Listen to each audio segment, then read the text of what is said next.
bem-vindos a mais uma sessão da conversa, hoje num ambiente muito familiar e isolados aqui por causa do metro e das sardinhas, com a nossa querida Ana Lua Queira. Bem-vinda. Obrigada. Imagem é a representação visual de uma pessoa ou de um objeto. Platão considerava a imagem como uma projeção da mente. Aristóteles, pelo contrário, considerava a imagem como sendo uma aquisição feita pelos sentidos. Afinal, o que é uma imagem? Uma imagem não vale 1000 palavras, mas vale 1000 perguntas, escreveu Alan Secola. As imagens ligam-nos ao mundo e ao que neste muda. Nos dias de hoje, a imagem vale tudo, e tudo é imagem. Uma imagem pode não valer 1000 palavras, mas vale 1000 perguntas. Contemplamos o reflexo da nossa alma no ecrã de um iPhone, de um Android, de um tablet, de um computador, e definhamos como Narciso admirando a sua imagem. Eu e mais eu. Perdemos de nós e dos outros num desfile interminável de imagens na rede global do mundo audiovisual e digital, conhecidos e desconhecidos, amigos e inimigos. Uma imagem pode não valer 1000 palavras, mas vale, certamente, 1000 perguntas. A conversa pretende ser um diálogo à volta das imagens e da experiência que os meus convidados provenientes de diferentes áreas tiveram e têm com elas. Vamos discorrer sobre as imagens que nos formam e fazem parte de nós, as imagens que nos envolvem e não abandonam. Hoje connosco, a nossa querida Ana Lua Queira, compositora, cantora e produtora, com um currículo já incrível, tem a idade da minha filha do meio. Em 2024 lançou o seu disco de estreia, Vou Ficar Neste Quadrado, com o selo de editorial alemã, Giselbert, e um álbum considerado pela crítica nacional e internacional como um dos melhores do ano de 2024. A partir daqui, Ana Lua tem sido uma constante revelação. Quando eu te pedi para me escreveres o que era uma imagem, a tua descrição é incrível. A imagem é feita pelo olho do espectador. Quem vê uma imagem esculpe-a, corta-lhe as pontas, estica, ajeita, esbate-a, torneia, torna assimétrica ou parte em 1000 pedaços. Que definição é esta? Bem, para mim, assim que a imagem, isso depende muito do olho do espectador e cada um de nós vai moldando aquilo que vê, as suas experiências e mesmo que... eu agora estou a fazer uma tese, na realidade, e há algumas coisas que se cruzam e uma das coisas que dizem acerca, por exemplo, da música é que existe o produtor, que pode ter uma intenção, e mesmo que acontecerá com quem faz uma imagem, qualquer natureza que possa ser, existe o receptor e depois existe a imagem, e o produtor pode ter uma intenção, o receptor pode recebê-la de uma forma completamente diferente. E nessa perspectiva que é dita pelo Jean-Jacques Nattier, depois a imagem é neutra, não tem qualquer significado. A imagem em si só tem significado que é dado por quem fez e depois por quem recebe. Portanto, uma imagem no vácuo se calhar não tem nenhum significado.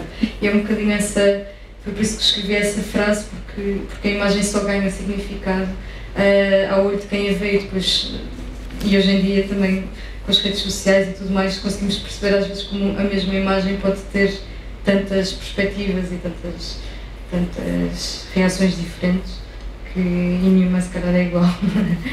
Muito bem. Vamos começar com a primeira imagem que de alguma maneira te interpelou, te incomodou, te inquietou, que é um estudo para um enriquecimento interior de Helena Almeida, uma das grandes figuras da arte contemporânea portuguesa, uma das pioneiras do performance. Que lugar é que esta imagem tem na tua vida e no teu trabalho? De que maneira é que esta imagem te interpelou? A Helena Almeida criou estas imagens incríveis em que existe uma interação com elementos que nós associamos normalmente a elementos que não têm uma forma e que de repente ganham uma forma.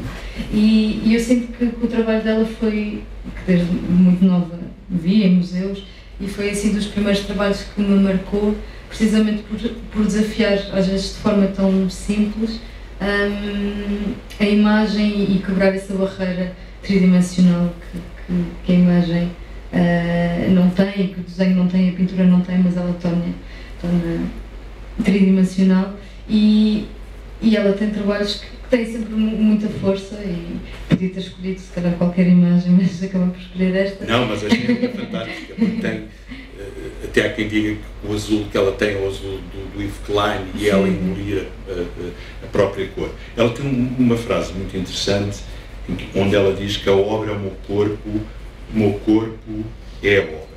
E eu tenho esta pergunta para te fazer: a obra é o teu corpo é a obra, porque toda a escolha de imagens que nós vamos ver agora a seguir é muito coerente. É por isso é que eu me apropriei da definição dela para te fazer esta pergunta, Laura. Sobre... Se a obra é o teu corpo, se o teu corpo é a tua obra, porque tu tens esse lado muito performativo também no teu trabalho. Sim, eu sinto que de certa maneira no meu trabalho o corpo acaba por ser, primeiro, a voz é uma coisa que vem do corpo, e o corpo, sem corpo não há voz, e depois, para além disso, também utilizo muito o corpo, com respirações, ritmos com o corpo, para fazer também músicas, e em palco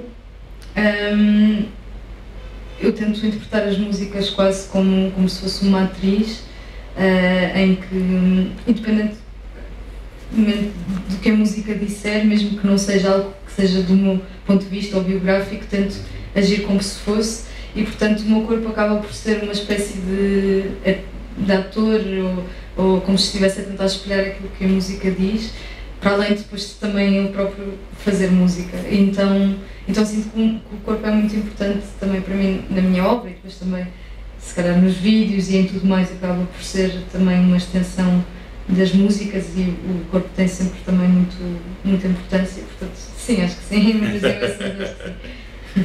A segunda imagem que tu escolheste é uma imagem também muito bonita do Giacometti, Walking Man 2, que são estas imagens que ele faz muitos guias, de uma grande simplicidade, ao mesmo tempo muito complexo, de uma grande simplicidade. Eu acho que isto é uma imagem, parece-te um retrato da solidão, um retrato da solidão humana. O que é que esta imagem te diz? Porquê esta imagem? Eu gosto muito de Giacometti, principalmente porque eu sinto que as suas figuras, que são sempre muito esguias e muito altas, e as caras alongadas e tudo alongado, acho que tem uma força incrível. Não sei se é um homem que está sozinho, e lá está agora também, se calhar, a coisa de cada pessoa ver a imagem da sua forma, mas eu sinto que tem um poder muito grande, e depois a forma como ele está, como não está limpo, digamos assim, tem muitas irregularidades, e se calhar poderá estar ligado à natureza, parece meio, se calhar, terra ou uma pedra, e que depois esculpida deu a este senhor, mas podia ter dado qualquer outra coisa.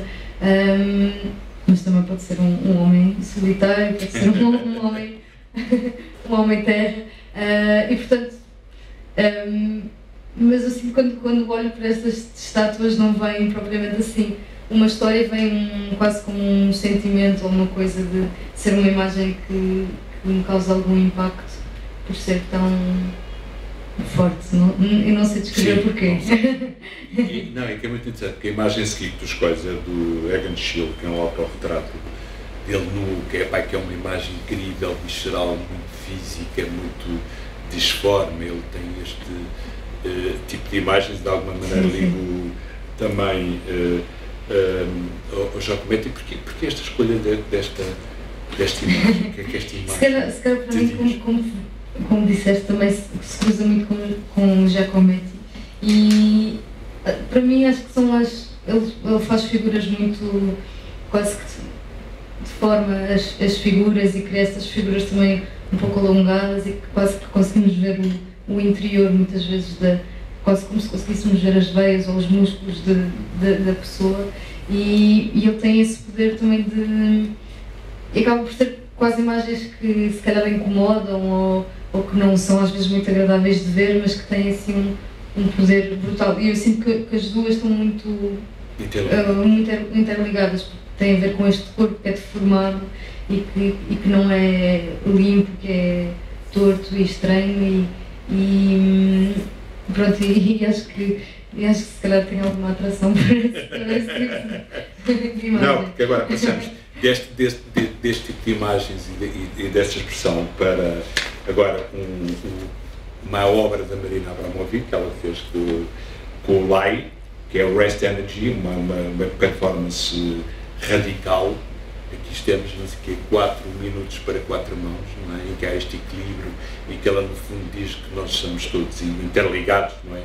E dependentes uns dos outros, porque também esta escolha da Marina, porque agora estamos a entrar um bocadinho naquilo que eu estava a dizer do teu corpo, lembras quando me apropriei da frase da Helena Almada, porque é uma obra absolutamente incrível. Sim. Eu sinto que aqui aquilo que é muito bonito nesta obra é o facto de apesar de, obviamente isto é uma performance, mas nesta imagem é e mesmo na performance, não é? Uma performance perigosa, que ele está ali. Sim, exatamente. E é uma performance que nunca acontece o que temos medo que possa acontecer, não é? Que a flecha seja disparada, mas esse movimento está implícito e por isso é uma imagem já com muita tensão, em que imaginamos esse movimento e pronto, é sobre confiança, sobre interdependência, o que quiserem, depois cada um irá ter a sua opinião, mas há o facto de haver um movimento que está implícito, mas que não acontece, que eu acho que é o que me chamou mais a atenção. Mas pronto, a obra dela é sempre muito forte em qualquer uma obra. Ela diz que os artistas devem ser o oxigênio da sociedade. Achas que numa sociedade perturbada como a que vivemos hoje em dia, o artista deve fazer as perguntas certas? Deve...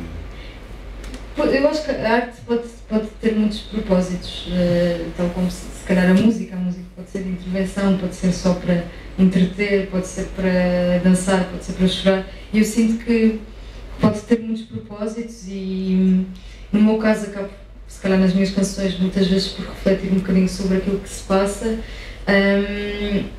mas eu acho que a obra, mesmo que não tenha, por exemplo, mesmo que esta obra, se calhar quando fizeram não tivesse a ver com a realidade, se calhar podemos pensar sobre como é que isto pode estar conectado com a guerra, ou sobre o poder, ou sobre alguém está com a flecha e outra pessoa está a segurar o arco, depois cada um de nós também vai colocar a sua visão do mundo na imagem, e eu sinto que para mim obviamente que a arte é importante e acaba por ser uma forma de às vezes, pronto, pode ser uma arte de intervenção, mas também às vezes é bom ser uma arte que distraia também do mundo e por exemplo há aqui um músico que era o Kiwi que dizia que a música quando não tinha palavras ou quando era só música era ótima e era super forte porque era uma forma de nos afastarmos do mundo e das ideias e das palavras e portanto às vezes as imagens também podem ter esse poder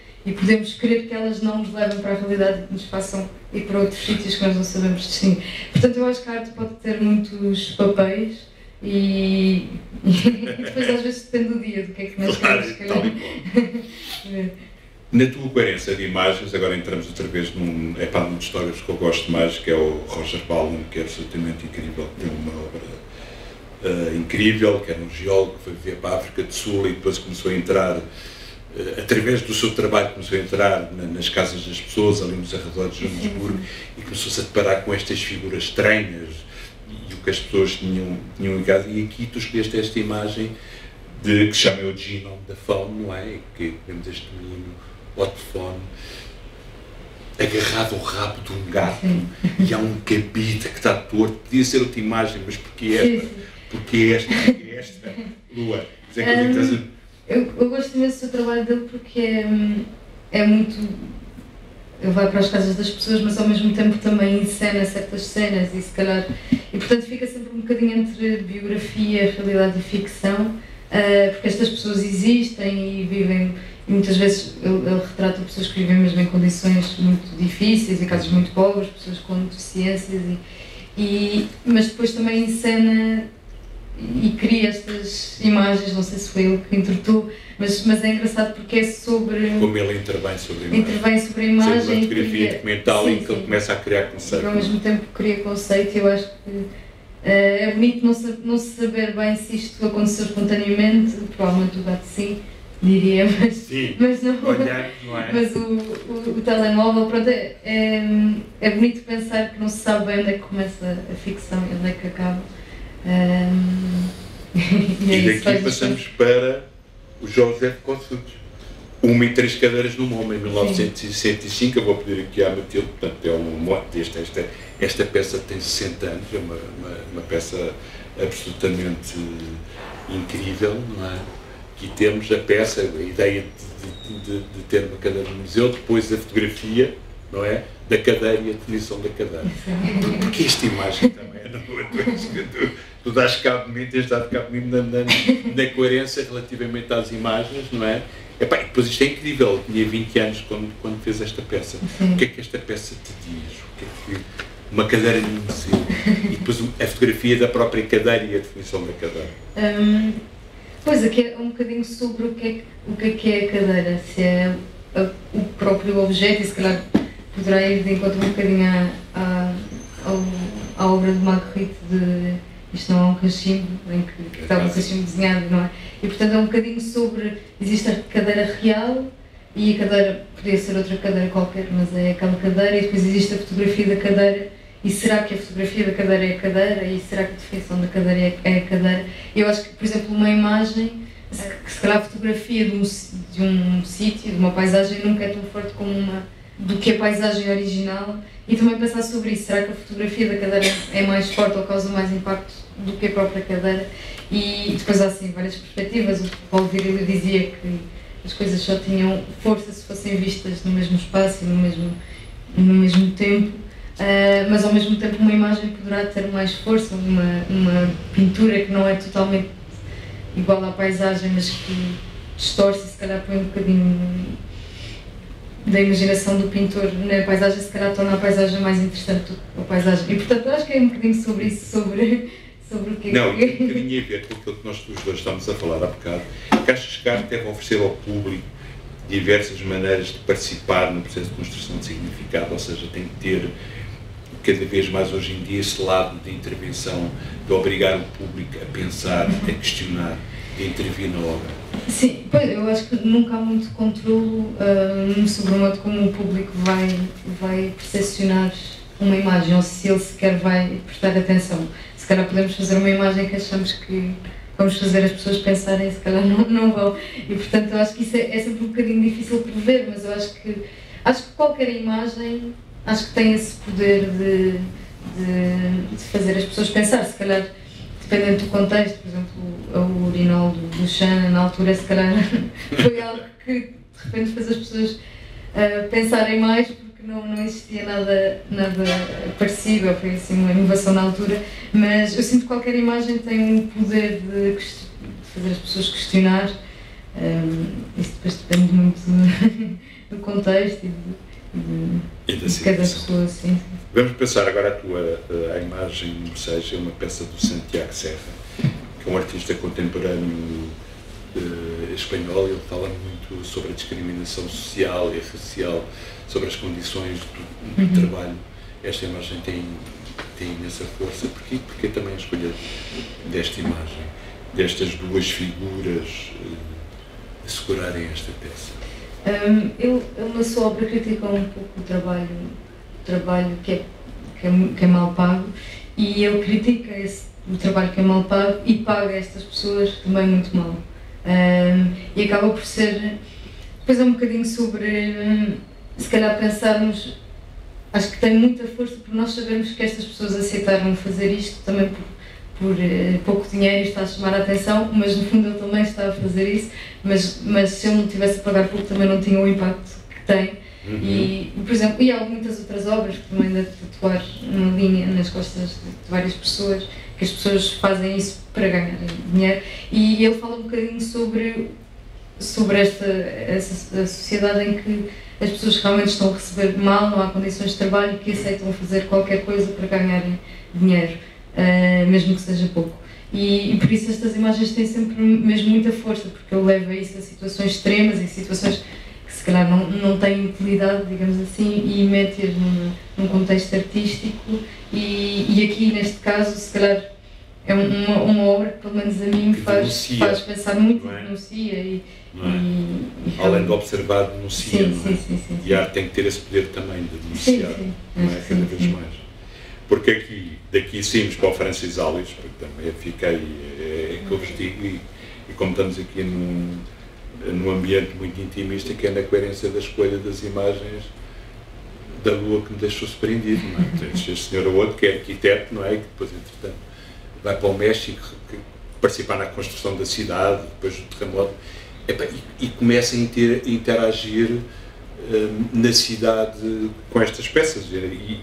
E esta peça, não é? É uma performance que é um bloco de gelo que ele empurra pelas ruas da cidade do México até derrete completamente, que foi documentado em vídeo durante várias horas, não é? E que explora a repetição, porque também a escolha desta imagem, estás a falando desta imagem. O nome da obra é Sometimes Making Something Leads to Nothing, e eu sinto que é já um nome muito bonito, e claro que já estou a dar um título e se calhar condicionado.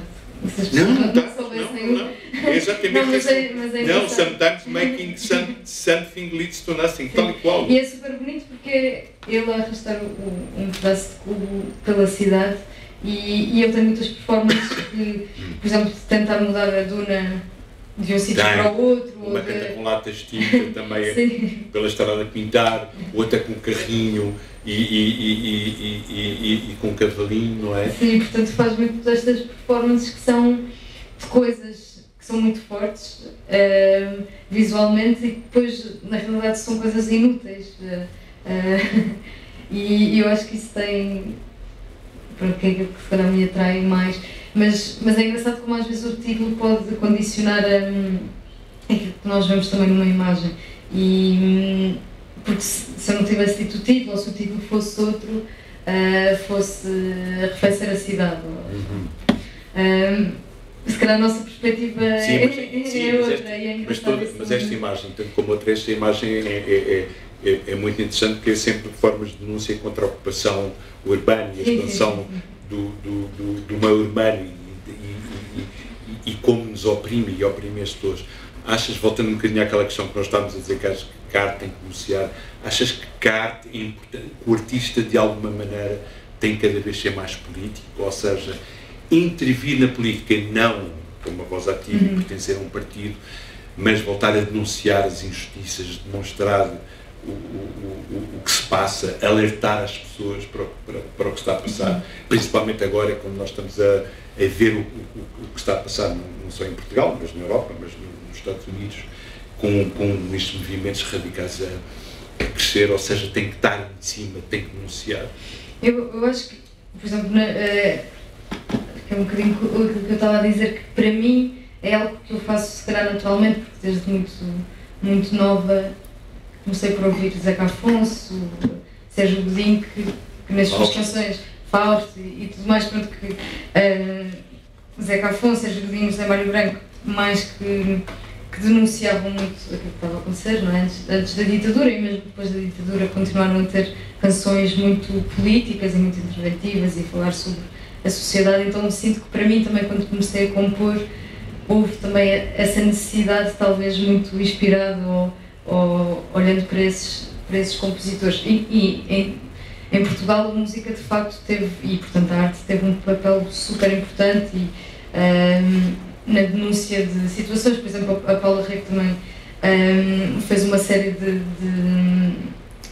aliás, quadros. Aquela obra que tu escolheste, que é fantástica, tem a ver com a questão do aborto clandestino. Sim, exatamente. Fala sobre o aborto clandestino. Portanto, eu acho que a arte pode ter um papel muito importante e muito forte se leva a alguma coisa. Em Portugal, se calhar, podemos dizer que foi bastante importante e levou, e portanto a música de facto pode ter um papel importante, mas depois cabe a cada artista também. É isso, porque a música não precisa de ser só política. Para mim, se calhar, porque sinto essa necessidade, mas é isso, a música também pode ser uma escapatória, a música e outras coisas também podem ser uma fuga da realidade, como dizia há bocado, por isso acho que é importante que que sim, que denuncie as situações e que seja uma voz ativa, mas acho que é importante, acima de tudo, também haver pluralidade para às vezes também podermos desligar a televisão e desligar as redes sociais e ouvir uma música que também não está a falar sobre nada que seja, que nos preocupe assim tanto. Sim. E, portanto, às vezes isso também é importante. Portanto, acho que é bom existir tudo, acho que a arte é bom que denuncie, mas também às vezes é bom que nos leve para coisas que se calhar nem existem no mundo. É por isso que agora passamos. É por isso que agora passamos para esta imagem de Man Ray, que era um dos meus fotógrafos favoritos e surrealista. Estávamos a falar e os surrealistas trabalhavam muito com o sonho. E bem, tu escolheste este Ferrozinho do Mar, não é? Que é uma obra incrível, que é um heavy metal de Cabo. Eu até depois, eu gostei tanto desta escolha, que fui tanto a fundo a investigar, que até depois cheguei até que dizem que eventualmente a obra terá sido feita um bocadinho concebida com o Erik Satie, lá está, aqui tens um músico e um compositor, que os dois eram amigos, e depois descobri aqui uma coisa muito engraçada num livro do Cortázar, que é A Volta ao Dia, em 80 Mundos, em que ele apanha cá uma conversa de duas senhoras que estão a olhar para este ferro em Gomar, e que uma diz assim à outra: no fundo não é assim tão diferente do meu ferro em Gomar. Mas como assim? Sim, com isto picas-te e com o meu queimas-te. E porquê que tu escolheste este ferro e não escolheste um reograma dele, uma fotografia, uma impressão? Porque o ferro em Gomar com os pregos do ar? Eu sinto que este, apesar de ser surrealista, sinto que para mim também está muito ligada, por exemplo, poderia estar ligada a uma crítica, não é? O facto do ferro estar associado à mulher e de repente isto deixa de ter utilidade e o que imaginamos é que isto poderia rasgar as roupas. Portanto, apesar de ser um objeto super surrealista, para mim, acho que é das coisas, se calhar das imagens que mais está ligado à realidade e se calhar uma crítica, que não sei se era intencionada,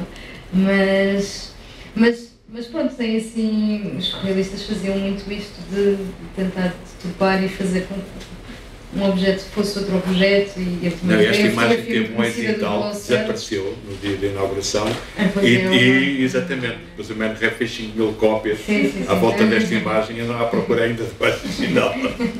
Pois ainda não, já vi uma cópia, mas pronto, o original está.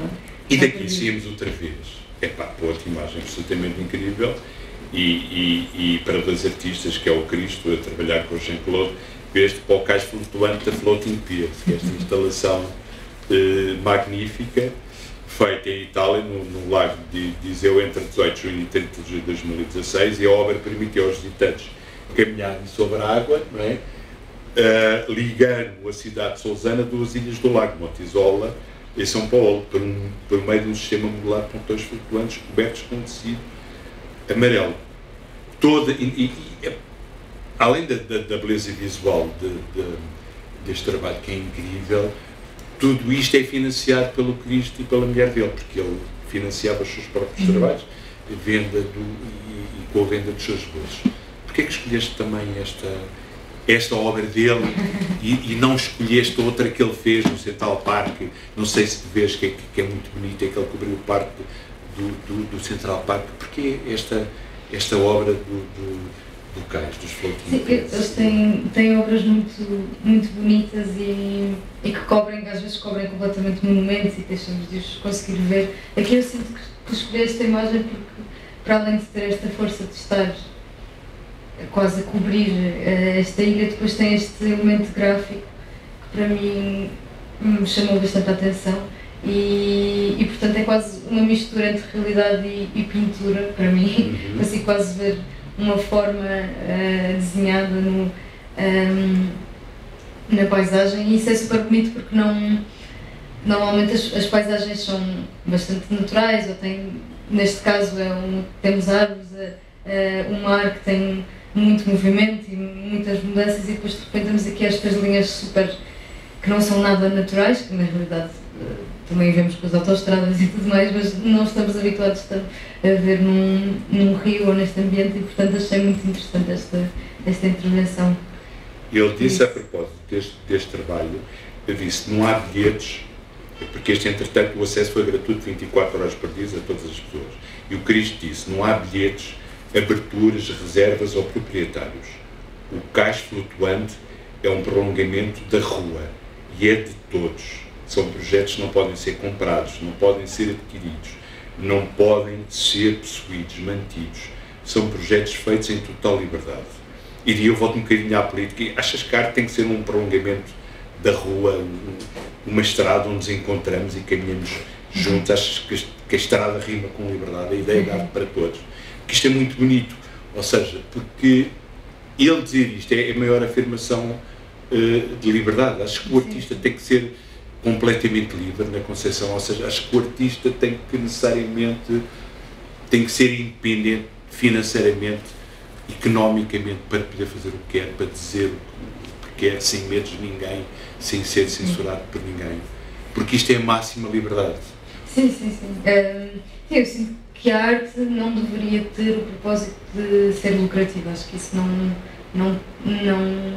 não faz sentido, porque é isso. Porque de repente, se nós tivéssemos uma cultura que fosse que dependesse apenas da vontade das pessoas de irem ver, só tínhamos, se calhar, uma de cultura que, se calhar, para mim, eu não gostaria de ir ver, e depois perderíamos muitas outras coisas. Portanto, a arte tem que estar completamente desassociada de dinheiro, porque é isso, porque há muitas coisas que, se calhar, a maioria das pessoas não iam gostar de ver e que precisam de existir.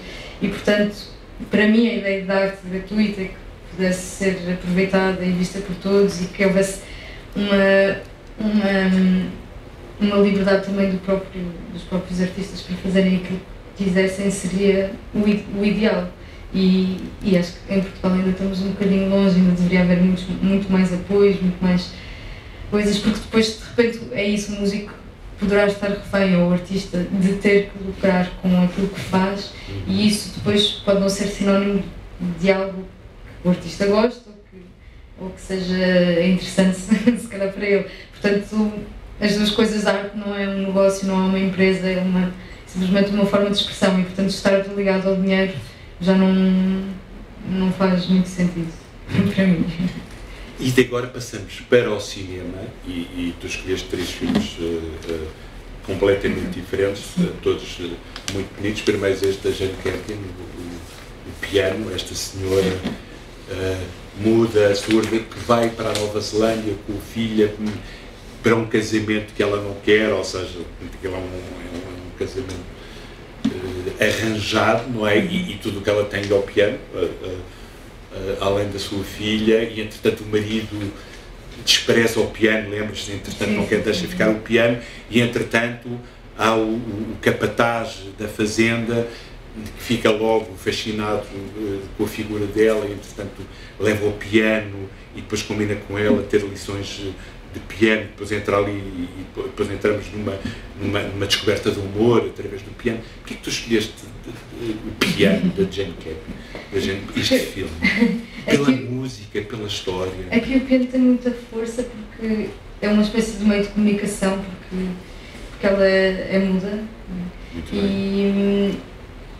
Se me lembro, não era? Sim, estás a dizer muito bem. Agora já vi o filme há uns 6 anos, não, estás a dizer muito bem. Mas e portanto aquilo que me fascinou foi o facto do piano de repente ser um modo de comunicar entre eles, com ela e com a filha, e o piano era uma forma dela, era quase como se fosse um prolongamento dela, ou uma forma de comunicar o que sentia, se estava com raiva ou tudo mais. E depois o filme é trágico porque a forma que ela tinha de falar, que era o piano, depois... eu não quero contar o filme, mas pronto, mas é mesmo muito forte por essa relação com a música. Também é uma coisa que eu sinto muito com a música, que a música acaba por ser um prolongamento, claro que no meu caso com palavras, mas às vezes do que eu se calhar não digo e acabo por dizer nas letras e na forma como canto e na forma como no ritmo, e portanto achei muito forte por isso. Muito bem. E daqui passamos para o outro filme, também, Dogville, em que a personagem é feminina, que é Nicole Kidman, que é uma mulher que aparece aqui nesta cidade, que parece um bocadinho que é uma cidade perfeita, onde toda a gente vive de uma maneira equilibrada, mas lembra-me um bocado um livro da Clara Correia, que é o ponto perto de flor, é que ela dizia que a privacidade se esconde debaixo dos malmequeres. E depois aqui isto tudo muda, ela abrigam-na e depois tratam-na muito bem, e depois isto toda a história é um horror. Tu aqui e a própria relação dos atores com o Lázaro Monteiro também foi bastante complicado, porque ele tinha umas cabines onde os atores tinham que ir e falar sobre eles próprios, das filmagens. Tu porquê é que escolheste este filme? Pela questão da encenação, da geometria do espaço, da questão do teatro? Sim, foi mais por aí, por ser um filme tão diferente em termos estéticos e por ser uma mistura do teatro e do cinema, e depois de ter estes quartos, achei tudo muito interessante em termos visuais. De repente os quartos são abertos, está só desenhado no chão e portanto consegue-se ver o que é que está a acontecer na rua, e é quase como se fosse uma cidade sem paredes, e achei muito interessante porque levou o cinema aqui para um lado muito diferente e que ligou muito ao teatro, mas que ao mesmo tempo é um filme normal, digamos assim, que não em que tem cortes e tudo mais como o cinema, mas que depois parece ao mesmo tempo teatro, tem esta coisa do cenário único que se vai montando ou desconstruindo, ou vão aparecer. E esta questão, eu quando estava a rever um bocadinho a partes do filme, depois investigar o filme, portanto houve esta relação complicada que ele teve com os atores, principalmente com a Nicole Kidman, que ela teve passado o filme 3 vezes, porque ela punha-se nu, bêbado, a falar com ela. Achas que os artistas devem estabelecer limites a si próprios e na sua relação com os outros? Claro que tu és música, a questão é diferente, não é? Aqui na questão da interpretação é muito complicado e pode haver esta relação às vezes de abuso. Achas que o artista deve se preservar a si próprio, na sua intimidade, na sua relação com os outros, para poder fazer o seu trabalho com toda a sua tranquilidade? Sim, eu acho que é importante, e se calhar uma coisa que acontece muito às vezes em cinema, ou se calhar em sítios onde existe uma relação de poder, é isso, a pessoa mais importante, digamos assim, sentir que existe quase um ambiente de intimidade em que pode fazer o que quiser. E, portanto, acho que a arte tem que ser como uma vida real, em que há regras sociais, em que não devia haver numa empresa, pronto, se o diretor gritar à frente de toda a gente para uma pessoa também não é algo que seja correto, ou as pessoas que calhar queriam sair ou iriam denunciar a situação. Portanto, eu acho que na arte tem que ser igual e portanto, sim, acho que tem que existir tem que ser igual não é um mundo à parte, é também o mesmo mundo, então tem que ser. E daqui passamos para um filme lindíssimo, que é o Tarkovsky, sim, porque ela escolheu o Tarkovsky, o Sacrifício, que é um filme lindo, mas é sobre a questão, um filme muito espiritual, a questão da fé, da religiosidade. Portanto, o senhor, o personagem principal, no dia de anos acha que vai haver um holocausto, vai haver uma terceira guerra mundial, e tenta dialogar com Deus e tenta procurar Deus para resolver tudo o que pode acontecer. Porque também a escolha deste filme, um filme tão espiritual e que questiona tanto a questão da fé, se temos fé, se devemos ter fé, se devemos acreditar em alguma coisa, ou é mais pela imagem? E por esta imagem tão forte? Eu gostei muito do filme, mas escolhi também precisamente por esta cena e por esta imagem da casa a arder, e porque me ficou muito marcada. E depois também há uma frase no filme que é: um presente tem que ser um sacrifício, que também tem assim uma frase que ficou muito marcada depois desta cena. E então o Tarkovsky vive muito das imagens fortes e de cenários às vezes completamente malucos ou longe da realidade, mas todos muito poéticos. É isso, e às vezes a imagem tem muita força, mais às vezes se calhar que as palavras ou do que a própria história. Pelo menos é o que eu sinto quando vejo um filme de Tarkovsky. faz um filme de contemplar, que às vezes não interessa a história, interessa estas imagens. E às vezes ele tem, creio que é este filme que começa com... Demoramos muito tempo até ver a cara do ator e só vemos os planos afastados. E portanto a imagem, neste caso, foi aquilo que mais marcou o modo como está filmado. Muito bem. E a propósito desta imagem que tu escolheste, fui à procura de uma frase do Orson Welles, que diz que as imagens não têm fronteiras nem limites, são um fluxo constante de sonho. E ele está a falar sobre a cinema. Tu achas que o artista tem que ser um sonhador constante, tem que estar sempre à procura de imagens, num fluxo constante de busca de imagens para o preencher? Tu procuras isso no teu trabalho, nas tuas letras? Eu sinto que eu, como gosto muito de compor, e gostei muito que tudo aquilo que vou vendo, pode ser uma conversa, uma situação, um filme, pode ser acaba por entrar, digamos assim, num caldeirão de ideias que depois geram canções, e portanto eu sinto que é muito importante às vezes não fazer nada, pelo menos para mim é das coisas mais importantes para a criatividade, porque não fazer nada no sentido de filmes e tal, mas não estar às vezes, quando estou a tentar forçar a criatividade, às vezes para mim não é algo que resulta, então para mim é mesmo importante estar, ver imagens, ver coisas, ler e não estar diretamente conectada com aquilo que eu quero fazer, e depois isso vem depois e surge às vezes quando estou a tentar dormir, ou estou à espera de alguém, ou estou a andar, vão surgindo as ideias ou imagens específicas, coisas que eu quero fazer, ou às vezes são sons que podem levar, que é gostava de fazer um som com esta uma música com este som, e portanto acho que ver as imagens é sempre, tudo o que aparece pode ser combustível. E agora vamos acabar, antes, quer dizer, quase parece o próximo final, com esta performance do Waterwalk de John Cage. Quer dizer, isto no fundo é a métrica do que ele fez na realidade num programa de televisão, se não me engano, para não me enganar, em 1959, na apresentação do Waterwalk, I've Got the Secret. E como ele se apresentou, a dizer que eu sou um compositor e produzo sons.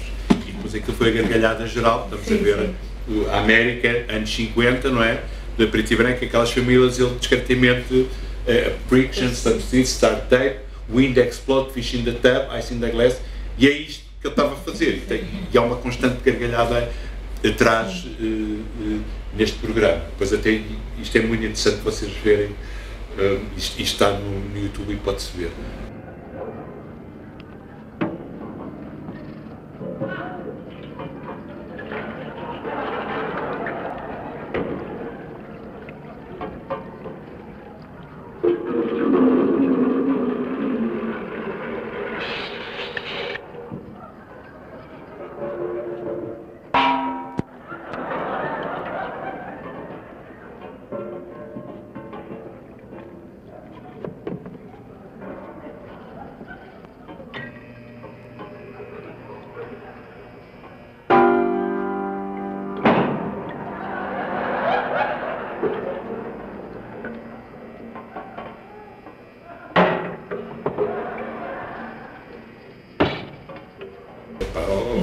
Tão surpreendente. E eu vou despedir, depois eu digo porquê, porque há aqui uma frase do John Cage que eu adoro, que eu te vou já dizer: por muito que tentemos criar o silêncio, nunca conseguiremos. Sim. Porque esta escolha tão surpreendente? Essa frase, por exemplo, eu tenho uma obra que se chama 433 e que é uma obra que é uma peça musical feita só com os silêncios, com as pausas da música. Mas ele diz que na realidade não é uma obra sobre o silêncio, mas sim sobre o barulho que existe na plateia, ou seja, de repente ouve-se as pessoas a mexerem-se na cadeira, a tossir, e de repente é isso que é a própria obra. Portanto, nesta obra eu sinto que, para ele, pensando um bocadinho se calhar nesta lógica, se calhar o próprio riso da audiência também faz parte da obra. E se calhar ele queria também provocar, pronto, a audiência acaba por ser também um performer e eu queria se calhar provocar essa reação, outra reação. E pronto, é forte porque pensa um bocadinho sobre os limites da música e se calhar nas minhas músicas, obviamente que tem que é muito mais, ele leva isto ao extremo, não é? Faz música só com estes sons e eu tento nas minhas músicas usar alguns destes sons de copos, de chaves, de água, de... Sim, porque quando eu fiz ali, quando nós estávamos na Gulbenkian, eu fiz aquele vídeo contigo e dizer o que é que vamos fazer e tal. Estou a dizer, eu faço música com qualquer coisa, deixa-me pegar aqui num pauzinho ou numa folha, lembras? Foi exatamente quando começaste a cantar. Sim, e eu sinto que quando vi isto foi assim uma forma também de perceber que qualquer coisa pode ser música. Depois eu organizo estes sons numa lógica mais ligada à música tradicional, à música eletrónica, mas realmente este tipo de peças e depois também o Luís Gossolo, que também faz música com sons de máquina, cria instrumentos musicais que imitam sons de máquina, acabou por me inspirar também muito no meu trabalho, portanto achei que fazia todo o sentido para mim. Não, uma escolha incrível. Olha, eu pergunto sempre aqui aos meus convidados, sempre faço sempre esta pergunta que um escritor francês, que é o Stendhal, que em 1817, numa viagem por Itália, entrou na Basílica de Santa Cruz e perante a visão dos frescos de Giotto começou-se a sentir mal, assim, sentiu uma coisa qualquer perante aquela beleza, isto é tão bonito, começou-se a sentir todo. Isto é em Florença. E depois há uma psicóloga que foi estudar isto e começou a perguntar a vários turistas que andavam por Florença se sentiam, o que é que sentiam quando viam a Estátua da Vida ou quando viam os frescos. E criou este nome que era o síndrome de artista, que é uma pessoa sentir-se entontecida, assim meio desbaratinada por ver tanta beleza. Tu alguma vez sentiste assim, perante um quadro, uma paisagem, perante uma canção, uma música, sentiste assim um arrebatamento tal que deixasse completamente partida por dentro? Pois é uma pergunta difícil. Eu acho que sim. Se calhar mais não pela beleza, se calhar mais pelo... sim, porque a beleza tem tudo a ver com o que nós tínhamos a falar, porque é muito relativa, percebes? Sim. Mas se calhar mais, por exemplo, as performances da Marina Abramovic, que muitas vezes ela tem performances super fortes dela no meio a viver numa casa que não pode sair durante imenso tempo, tem as lâminas ela sair da casa, que é um cenário, e portanto ela tem assim, eu sinto que ela é uma das artistas que mais emoções me causam, não propriamente de ser bela, mas por ser forte e ter assim uma brutalidade e é isso, muitas vezes as performances dela não está a acontecer nada propriamente, mas pode acontecer, ou se ela sair pode-se cortar, ou a performance é que ela põe uma pistola e diz que as pessoas podem fazer o que quiserem e portanto tudo isso tem as obras têm muita tensão e eu sinto que se calhar são as obras que mais causam mais impacto, sim. Muito bem, eu peço também aos meus convidados para trazerem sempre um objeto, como ali naquela coluna.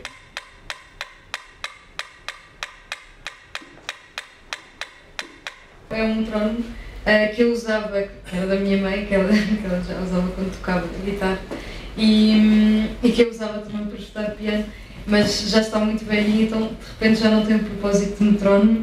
Eu acho que isso é bonito, ter esse objeto que de repente já não serve para o que servia, portanto já não é útil, não sei porque é que o tenho, mas de facto, para já ele faz um som muito bonito que eu posso utilizar nas canções e portanto podem fazer parte. Continuas a trabalhar com ele e Paulo das tuas canções?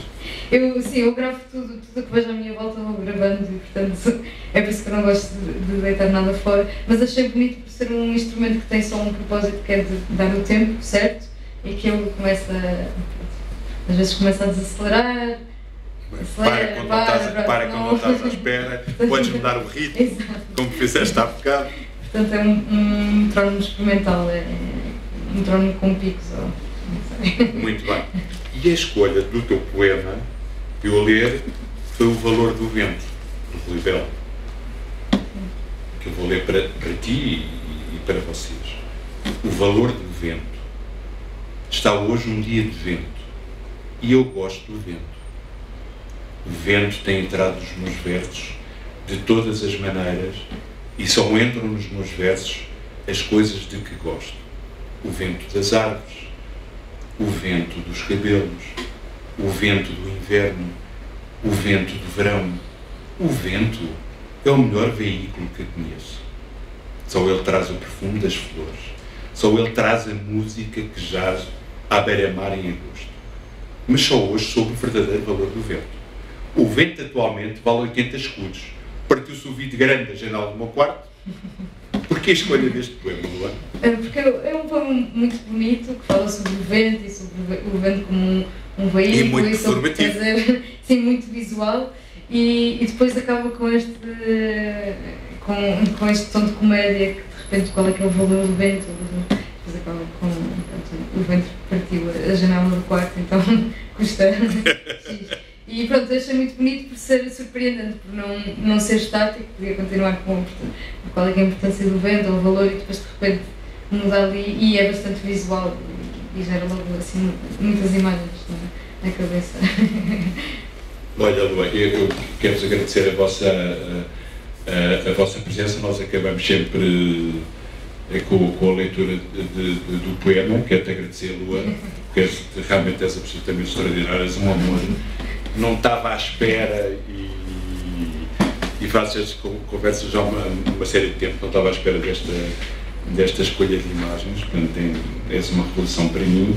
E passamos agora, como nós fazemos sempre, nós temos aqui um momento de humor aqui nas nossas conversas, que é o momento do patrocinador. Mas não é. Isto é um saco muito bonito que eu te vou oferecer da Sociedade Nacional de Belas Artes, feita pela Matilde, que agora vais ter que levar para os teus concertos. Não andas com a tua agenda, andas com este. Mais um bloco, estás a ver, com um lápis a carvão, para escreveres todas as tuas ideias que tu estavas a pôr aí no desenho. Estás a ver, tens aqui um lápis a carvão e uma caneta. E vou-te oferecer uma coisa que eu fiz há muitos anos com o Pedro Oliveira, da 7ª Legião, que tem um CD e que tem tudo a ver, e isto é uma prenda completamente pessoal, tem tudo a ver com a escolha que tu fizeste do Cage, que é muito bonito, e que é um livro que se chama Silêncio, que tem uma banda sonora do Pedro, que ele aqui também trabalha com muitos sons, com gravações de sons, mas que tem, no texto do Mega Ferreira, que é falado, que é sobre o silêncio, e que eu vou ler para ti, esta frase de John Cage. E eu achei isto, e quando tu me falaste do John Cage, eu fiquei muito emocionado, me lembrou dele, não é? E ele fala disto: silêncio das águas paradas à espera do voo crepuscular, silêncio de tudo à espreita, silêncio da noite antes que o sol apareça, silêncio da primeira palavra mesmo antes de ser dita, silêncio entre duas pausas, dois fogos suspensos, silêncio de peixes inquietos antes de se assustarem, silêncio de janelas sempre fechadas. As casas não são silenciosas. Silêncio de um quadro, a sua voz contida. Cão que ladra não morde. E o que morde? Morde em silêncio. John Cage. Por muito que tentemos criar o silêncio, nunca conseguiremos. Do branco de papel, ler em voz alta para sentir o silêncio. Querida Lua, muito obrigada. És um anjo.